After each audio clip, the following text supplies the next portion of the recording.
भद्रक जिला धामनगर निर्वाचन मंडली में बन्यांचल बुलवा सहित स्थिति समीक्षा कले मंत्री सूर्यवंशी सूरज। या सहित भद्रक सांसद अभिमन्यु सेठी और प्रशासनिक अधिकारी सहित आलोचना करिसेंति। बन्यांचल स्थानांतर प्रक्रिया आरंभ होईछि। ओड्राफ एनडीआर पुलिस और अग्निशम बाहिनी प्रस्तुत रही।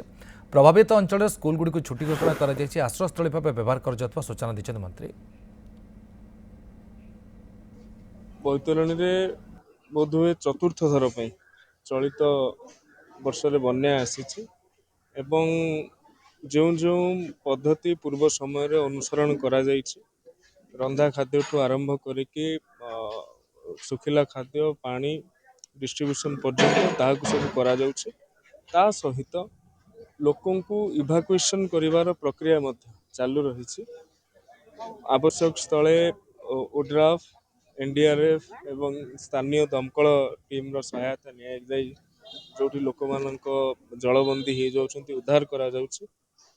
प्रभावित होइथिबा पंचायत गुड़िकर स्कूल गुड़ी को छुट्टी घोषणा करा जाई ताहाकू आश्रय स्थल भाव में घोषणा करा जाइछि।